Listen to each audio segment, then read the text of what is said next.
This book brings us back to basically to June 22nd, 1941, when Nazi Germany invaded the Soviet Union with an army of 3 million soldiers. And it did so with a level of violence unparalleled in history. An unprecedented bloodbath would unfold. The total death toll during the war of aggression, the German war of aggression against the Soviet Union, can only be described as colossal and unprecedented. Superlatives fall short.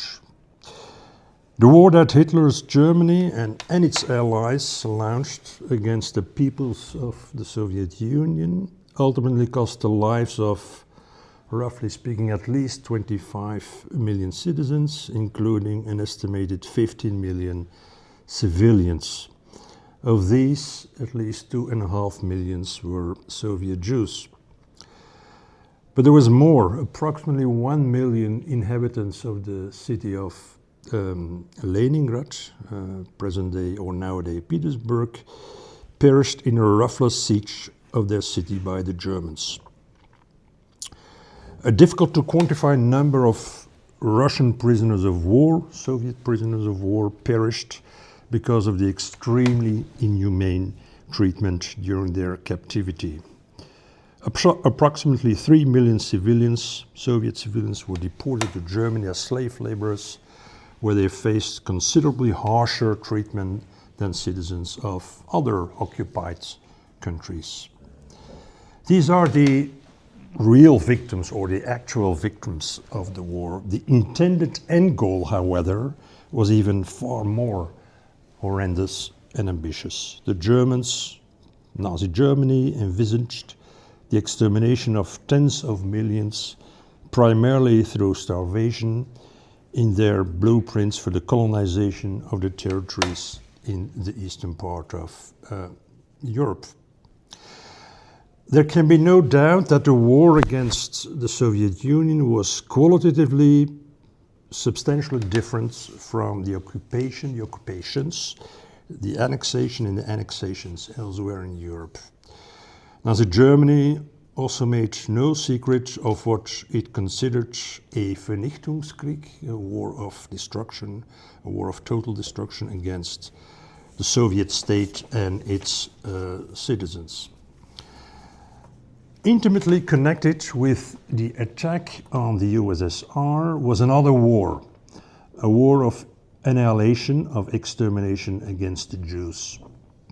The systematic mass murder of the Jews, the Holocaust, began after the launch of Operation Barbarossa, so the German attack on the Soviet Union.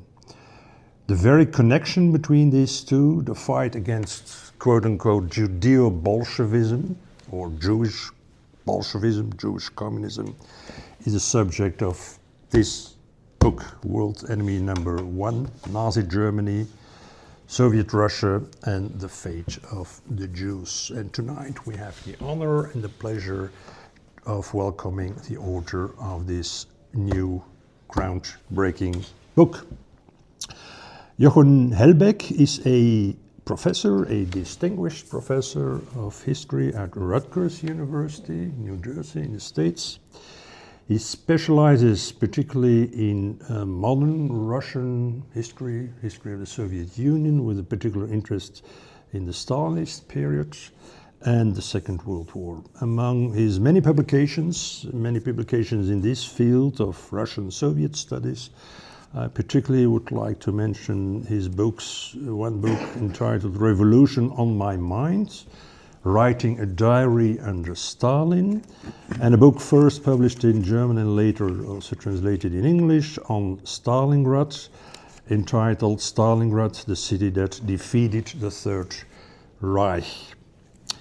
In that work you can see that Professor Hellbeck's continued focus on the way personal lives were shattered by the great traumas, and the great cataclysmic events of the 20th century, once aptly described by the late famous British historian Eric Hobsbawm as an age of extremes.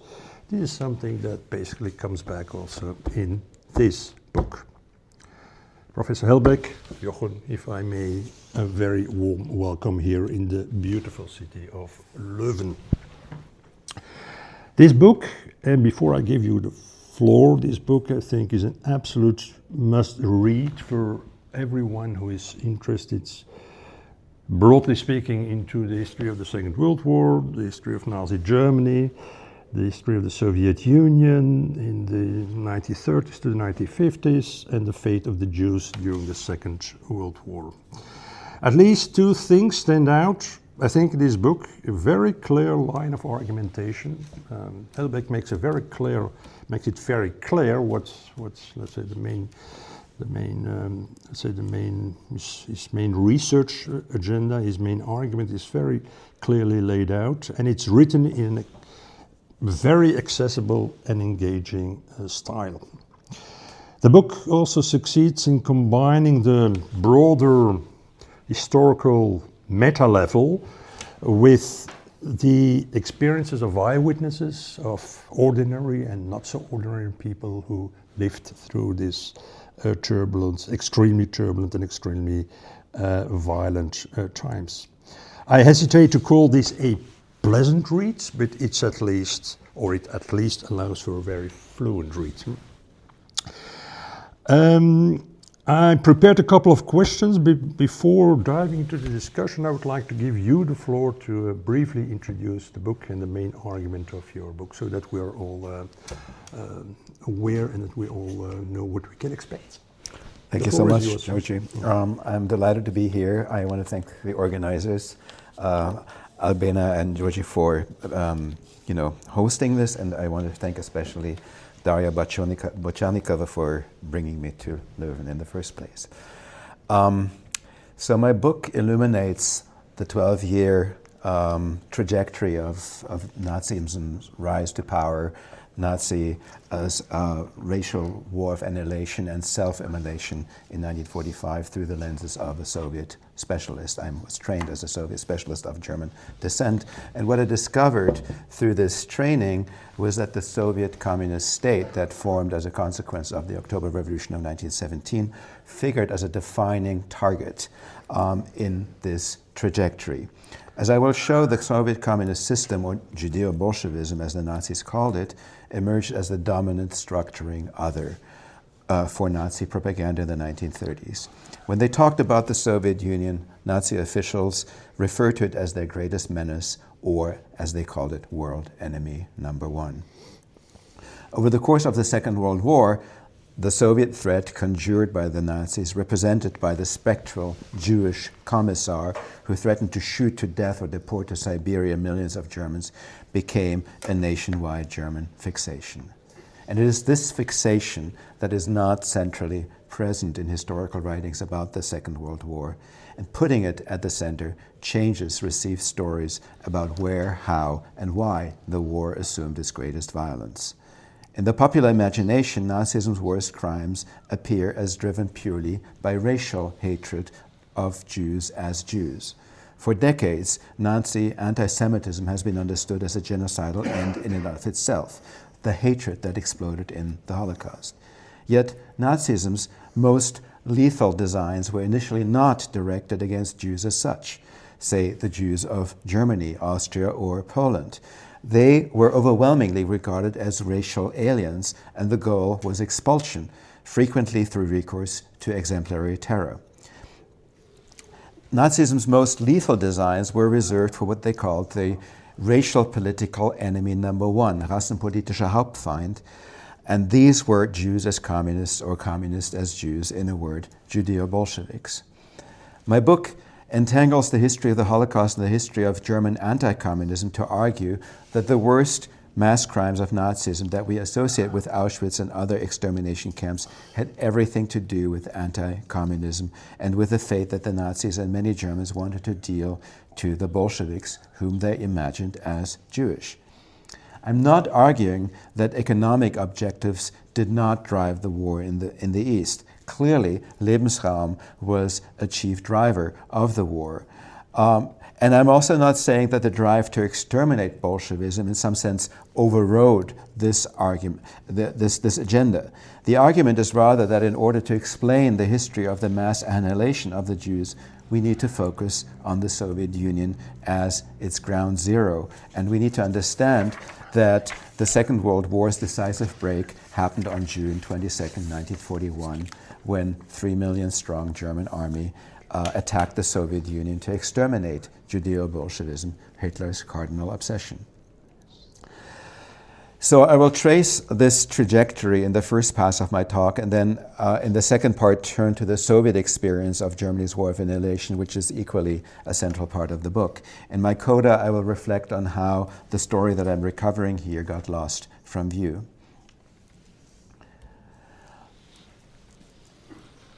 This quote from Hitler's Mein Kampf in a way says it all. In Bolshevism, we have to regard Jüri's 20th century attempt to rule the world. So in Hitler's understanding, of course, Jews were Germany's eternal racial enemy, but what made the 20th century distinct was essentially the formulation of a ideology, Marxism, that he clearly saw as Jewish instigated, serving Jewish aims, and it was this ideology residing in Moscow and weaponizing a huge army, the Red Army, that essentially made this opponent distinct from Jews operating elsewhere in the world. The Nazis gained popularity through this intense focus on the Judeo-Bolshevik enemy, who is often, referred to as either Bolshevism or Marxism. And you can see in these early years of the Nazi movement how much Marxism is central to their self-definition. Death to Marxism, that's a party rally in 1926 where you see Hitler here in his trench coat parading over a rather sparse army of loyal combatants. This would become the precursor to the annual Nuremberg rallies, numbering then supporters in the hundreds of thousands, if not millions. Even more interesting is this poster from 1928. This is a significant national election. It was during the parliamentary elections 1928 that the Nazis made their first breakthrough, earning themselves 12 seats in parliament. And the poster is really interesting because you see the Jewish Star of David planted into the Soviet star. And I'm dwelling on this because there's an episode that just dramatizes how much this was not just a subject of propaganda, but of cardinal belief by the Nazis themselves. So Hermann Göring was one of the 12 deputies who made it into parliament in 1928, and he brings his Swedish-born Karin to the parliament on the opening day. And what she is mesmerized by, or what she's really looking at above all, are the communist deputies, numbering around 50. And the next day she writes to her mother about her impressions about those communist deputies, and I'm quoting from the letter. They were all wearing uniforms adorned with the Star of David, that is the Soviet star. It is one and the same thing. So she sees the hammer and sickle, and she recognized these are Jews. In 1932, during the November elections, the Nazis made their first slippage. They had been basically going up, and suddenly they decline for a variety of reasons. And so they decide that the next election, which is a tiny election in an insignificant small German state, Lippe-Detmold, is of utmost importance to conjure an unstoppable brown wave. And that is why so much of designing and material resources were poured into this election. And this poster is really quite remarkable. It portrayed Germany's war against Bolshevism as a confrontation between two racial antipodes, the photograph of an upright Nordic type in front of a swastika to the left, and the tilted portrait of a man with stereotypical Jewish features superimposed on the Soviet star to the right. this or that, the poster asked of voters. Would Germany regain its virility and health, or would it suffer degradation and corruption under Bolshevik rule? By magnifying the Nordic man and contrasting his straight and clear features with a smaller, swarthy, and mocking opponent, the poster underscored the choice between darkness and light, dissolution and order. By this time, the anti-communist character of Nazi propaganda was so familiar to Germans that the caption, which is quite extensive, flagged Bolshevism without spelling out the word. The fear of communism that the Nazis conjured through the 20s and early 30s swept them into power in January 33 and gave them license to crack down on the political left and lock up more than 100,000 German communists in concentration camps created for that very purpose. On the strength of this fear, a majority of the remaining deputies in the German parliament passed the Enabling Act, giving Hitler's cabinet the power to legislate without parliamentary interference. In short order, the Nazi government directed its campaign against Jewish Bolshevism outward, targeting the Soviet Union. Large anti-Bolshevik shows toured German cities throughout the 1930s, reaching millions of spectators there. They actually kept a score of the people who came to them. There were 60 cities within Germany that these tours reached. In repeated years, 1935, 36, 37, and 38. The only hiatus was in 1939 and then 1940. And so they were called Bolshevism Without a Mask or Bolshevism World Enemy Number One, and had other titles as well. The shows encouraged Germans to see contrast, to make distinctions, to draw divisions. They taught them that Bolshevism was evil and bestial, that it disfigured and destroyed, and that it was the work of Jews who were the most monstrous and menacing in their Soviet communist guise. As they toured the exhibits, spectators were encouraged to see themselves as members of a regenerated and superior race, pitted in an existential struggle against a murderous Eastern foe. This or that, the election poster from January 33, had turned into an extended show that the Nazis used to mobilize the population across Germany. So I can trace World Enemy Number One in the German press through June 1939, when it suddenly then disappears from view, and that, of course, is owed to the rapprochement and ultimately the pact that was signed between the Soviet Union and Germany in 1939. Meanwhile, Hitler never left any doubt to whoever wanted to listen to that, as I'm quoting, "Everything I undertake is directed against Russia. If the West is too stupid and too blind to realize that, I'll be forced to reach an understanding with the Russians, strike at the West, and then, after its defeat, turn with all my might against the Soviet Union." These were words said actually in public to the Swiss-born League of Nations Commissioner for the Free City of Danzig, who himself actually omitted to bring those words to his superiors because he felt they were just so outlandish and made no sense. And it was only in 1941 that Burckhardt actually remembered these words. For the sake of brevity, I will skip over the years of the pact and what happened there and the campaign in Poland. We can come back to that during the conversation because I have so much to cover. In 1941, I want to highlight two kind of conceptual connections that I think show you how centrally Judeo-Bolshevism figured in this campaign. One is the Commissar Order that was issued already in March 41 as preparation for Hitler's generals and ultimately for the soldiers to essentially indoctrinate them about the ideological underpinnings of this war. And so isolating the Commissar, the political officer in the Red Army, as a sinister Jewish figure who masterminds it all. If you take out the Commissar, the Red Army will basically fall apart. In actuality, the Commissars in the Red Army were maybe 10% Jewish, but nonetheless, Germans believed this was a 99% Jewish office. And you see this picture here, a Jewish commissar digging his own grave. That's the original caption. There's many, many of these pictures. Suspected commissars who were then taken out and shot actually, or many of them deported to camps, numbered in the tens of thousands.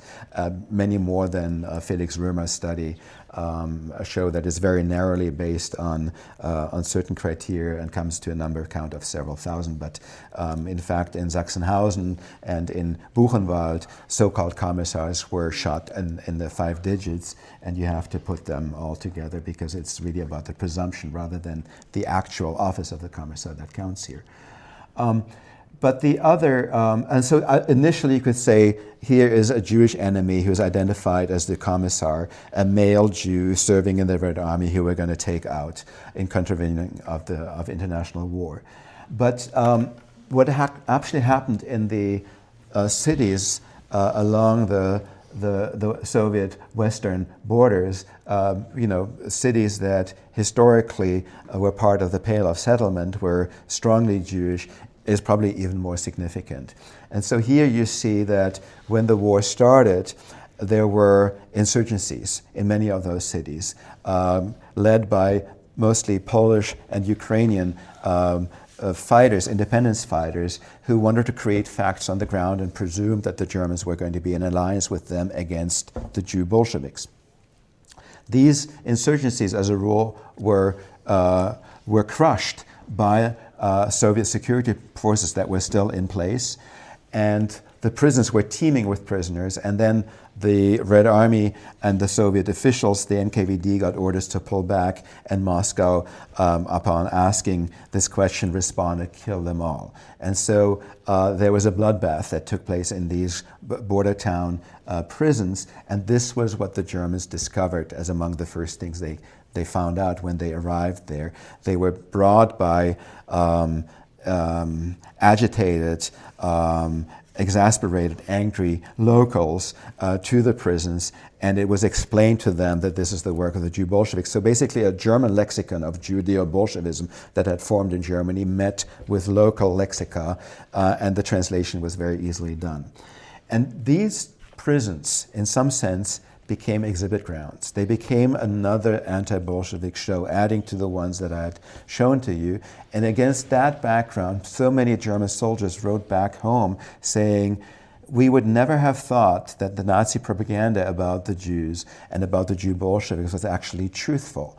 But what we see here makes that propaganda pale against a reality that is so much more ghastly. And it is against this background that very soon the mass murder of Soviet Jews starts encompassing not only men but women and children who are seen as as giving birth to partisan fighters and being future partisan fighters in their own right. And of course the ongoing resistance by the Red Army has to be read into this picture to give further context. I also want to just briefly point to the fact that this campaign against Judeo-Bolshevism has a very strong anti-Bolshevik thrust that sometimes, where the Judeo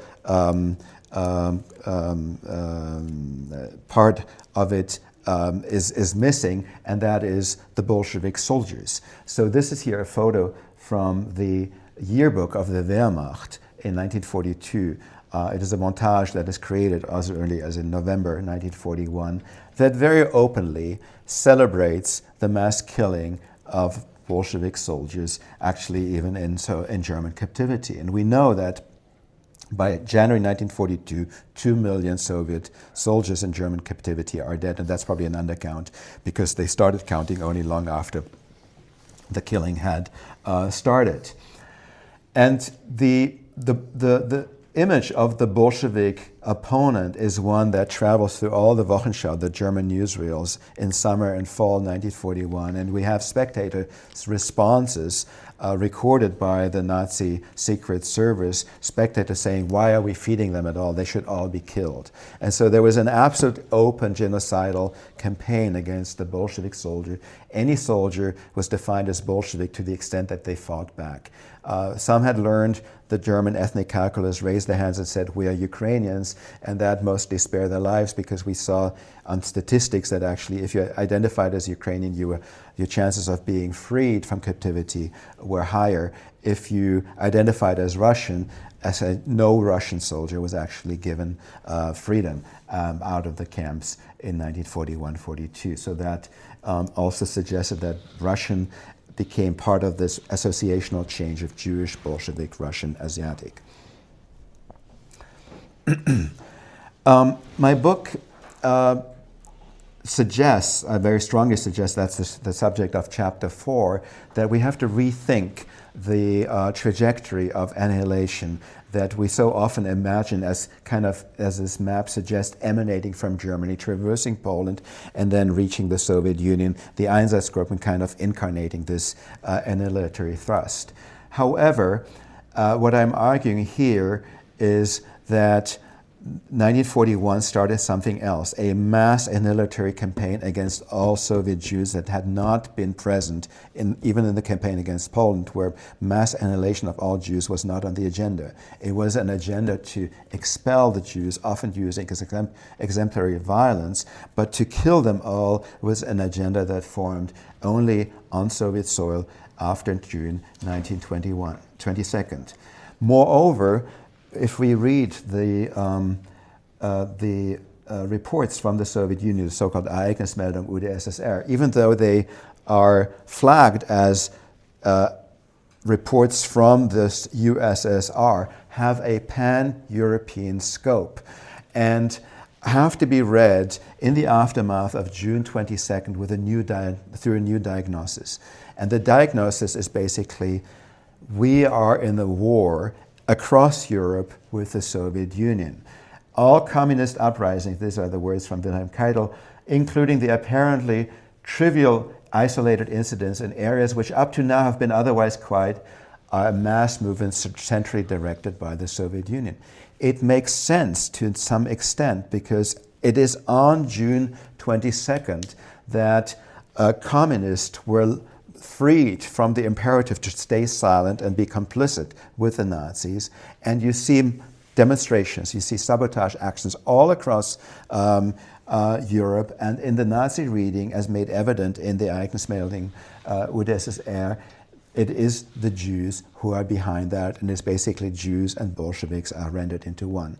So what we're witnessing is the Bolshevization of Jews across Europe, and that is the death sentence for Europe's Jews.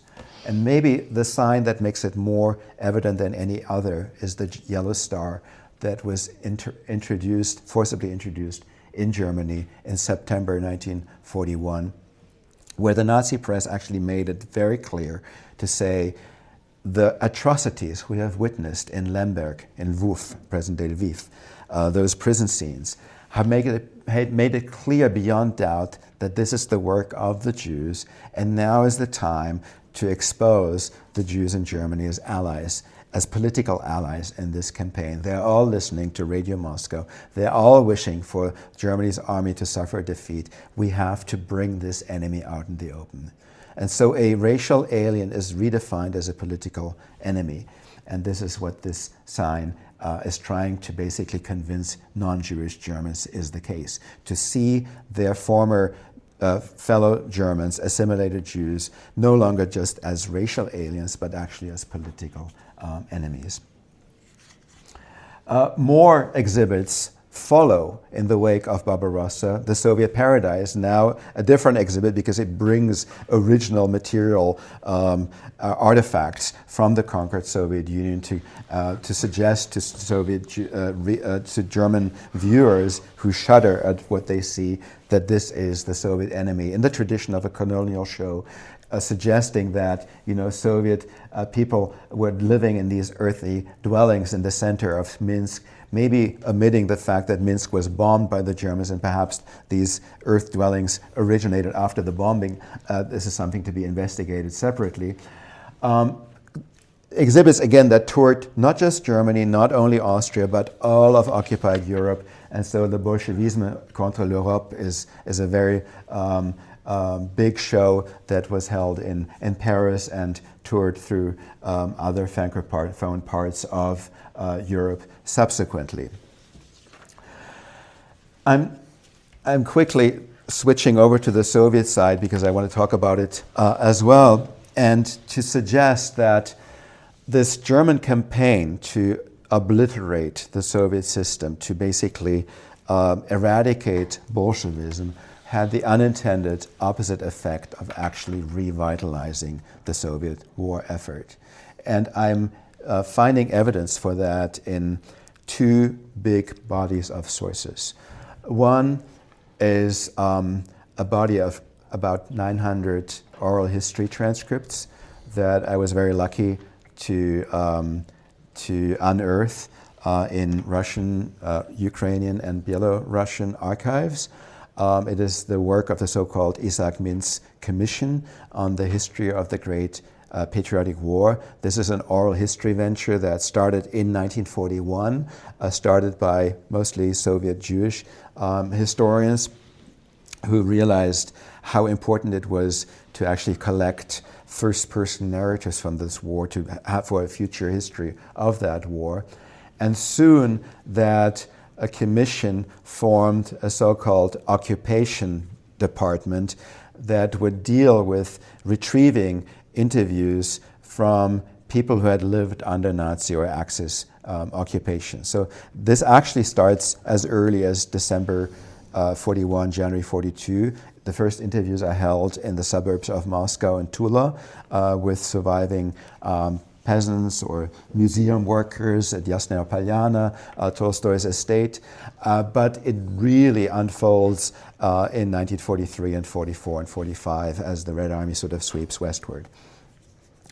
And these materials you can now already find in a website that is under construction but publicly accessible. It's called www.sovietsurvivors.com.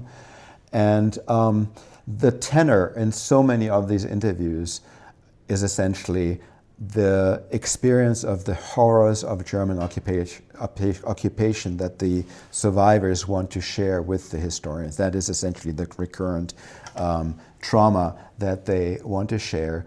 And among them is this Dr. Lev Nikolaev, who also left his diary from the occupation there. And what you get is a sense that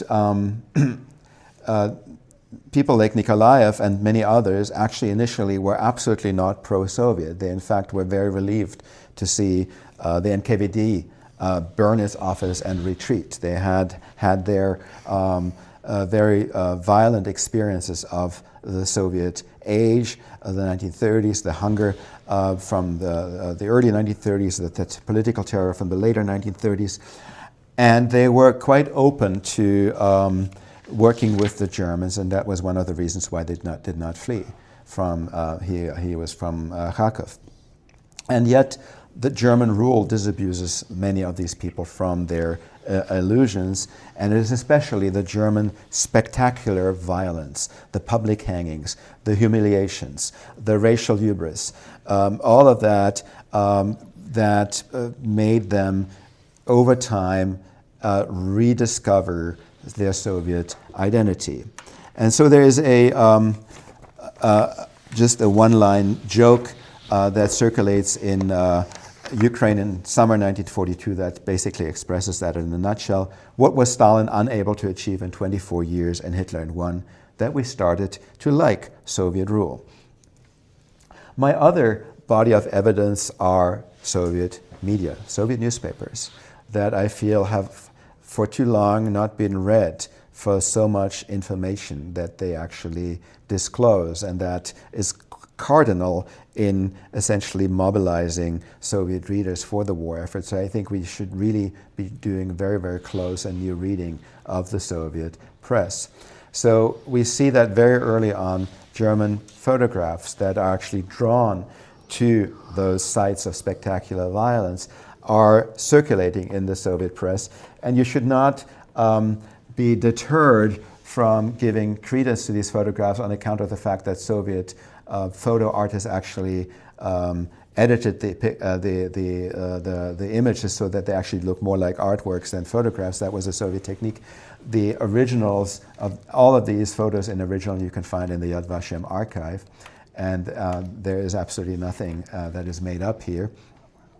Ilya Ehrenburg, who is my chief witness on the Soviet side, was himself an avid photographer, and he wrote a long editorial about these shocking photographs that were found on the body of a German photographer that showed like the hanging of 8 suspected partisans, and then the noose actually breaks, the rope tears, and they have to tie up the person one more time. All of that is documented in these photographs until they're all hanging and dead.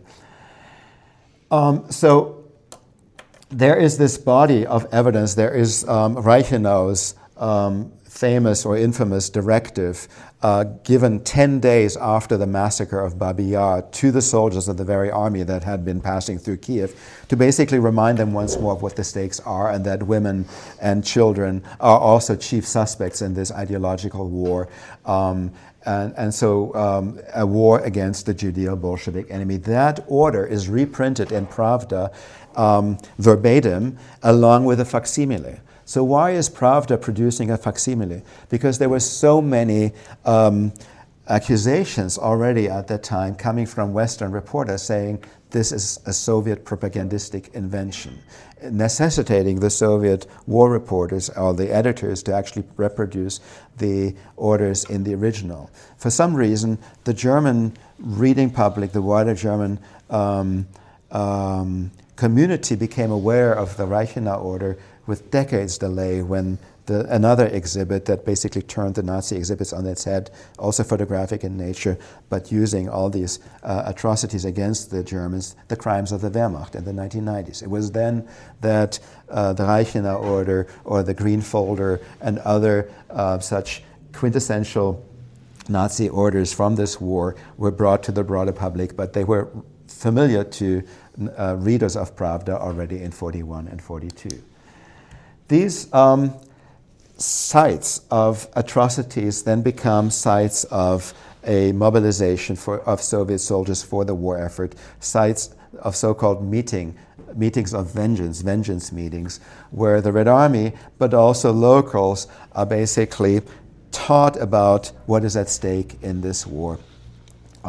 What Soviet liberation from Nazi yoke also means, basically making sure that these people would no longer think in terms of Nazi propaganda, but would see the horrors, would be brought to those horror sites and be re-Sovietized. But the chief work, I argue, was done by Ilya Ehrenburg, the Soviet, Jewish, Russian writer and critic who became the cardinal war reporter of the Second World War. There's a great amount of love for Wassily Grossman, who has had basically 2 decades of rediscovery in Germany and in the UK, I'm sure in Belgium as well, in the US. Ehrenburg has a different diction. He is much more sardonic, much bitterer and unforgiving, and he still awaits his kind of rediscovery. Especially in a place like Germany, where his missives to basically kill the Germans, kill as many Germans as you can, kind of continue to resonate in the German consciousness.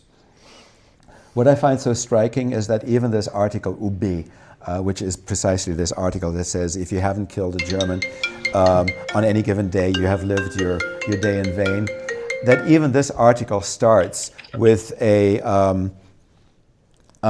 documentary pastiche, letters and diaries from the Germans that basically bring Ehrenburg to the verdict: you have to kill these because these are people who have failed the test of the Enlightenment, who are mired in self-love and absolutely cruel and cold toward the Soviet opponent.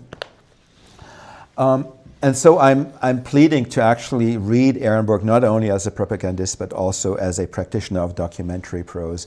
And I have found enough confirmation to suggest that everything Ehrenburg cited was actually true. I cannot go into that right now, but I'll be happy to expound on this. In Germany, I take then the readers into Germany with the Red Army, where Ehrenburg himself failed his own moral standard. The moral standard was one of reminding his readers that we are different from the Nazis. We are not paying back in the same currency. We are delivering justice. We are not meting out instinctual violence. We stay above the instinctual. We are doing it through, discerning thought. In one case, he himself failed that standard, and that was in 1944 while he was working on the so-called Black Book of Soviet Jews and reading a letter from a German soldier who was retreating from Kiev and basically saying, I've had a good time, we had beer and there were girls, and now, on to new adventures. And he said to his, in this editorial, he wrote at least one, sometimes two editorials per day in a very insomniac kind of state. He said to his readers then, this soldier, Kurt Sessner is his name, he must not escape. You must not allow him to escape. Red Army soldier, be the judge. And this line by Ehrenburg, Red Army soldier, be the judge, was then taken out by the political command of the Red Army and reprinted in innumerable brochures. And it was this slogan that then greeted Soviet soldiers as they entered East Prussia. And it gave license to the soldiers to actually take justice in their own hand, something that Ehrenburg, before and after, always explicitly spoke out against. And so I'm juxtaposing the horrors that unfolded in Eastern Prussia and Silesia as Soviet soldiers raped by the hundreds of thousands, maybe millions, and killed German civilians against this crescendo of a wave of anti-Judeo-Bolshevism that enveloped all of Germany, where you see that the images from 1941 actually then animate the propaganda from 44 and 45. It's all very consistent. I talk about Goebbels' total war speech, in which he talks very, very openly about the Judeo-side, tying it to the developments at the Eastern Front. He says, we have now the Jewish-led death squads coming our way. The Jewish commissars are instigating the Red Army. We must kill all the Jews in response. So this is public knowledge, and for some reason I feel it is not, we don't register it sufficiently because for some reason the anti-Bolshevik campaign is kind of cut off from the sort of anti-Jewish measures that are, at least I have not really seen it centered. As my book tries to portray. If I may, maybe one quick concluding question, and you already briefly touched upon it in your conclusion of your introduction. Your main argument undoubtedly has a major implication for the way how we look back, how we should look back, how we remember, how we should remember and should place the history of the Second World War in our collective memory, in our collective consciousness. And for very good reasons, you are very critical of the way how we, in this part of the world, Westerns more in general, tend to look back at the Second World War and sometimes are inclined to minimize or to downplay or to neglect the huge role that the Soviet Union and the peoples, plural, of the Soviet Union played in their fight against Nazi Germany. And my question is, should we then also conclude from that, let's say from that perspective, that we have to change our view on the way how contemporary Russia is using the Second World War narrative in its own war of aggression against Ukraine? So what's your stance here? So the short answer would be no. I don't think that the understanding that I'm calling for, in a way, should alter the crass ways and our view of how crassly Russia is really kind of trampling on its own historical, on the historical memory that it should cultivate, that it should deservedly cultivate, to just tie it to this open war of aggression against Ukraine. I do think, though, if I were to give a slightly longer answer, that clearly the memory politics in the larger European space were one of the arenas and one of the reasons that have sort of estranged Russia from the rest of Europe and have brought us to this moment of absolute how should I say, not unspeakability, but silence and rupture. And my hope is that in the longer run, or my presumption is that in the longer run, the only way to actually return to speaking terms and to some sense of understanding would be by sort of engaging with all the turns and twists where I feel a truncated and questionable narrative came into view and became centrally established in our own midst. That, for instance, the 2019 resolution by the European Parliament on the occasion of, September 1st, it's the 80th anniversary of the beginning of the Second World War, where then the European Parliament passes a resolution saying basically that Nazi Germany and the Soviet Union are united, or are both responsible for the war, and are basically share the same criminality for unleashing the war, and there's not a word about actually how the war ended. And I do believe that these are incredibly missed opportunities for for the making of a different Europe. But now it is very late in the game, and how we get back to this is a different question.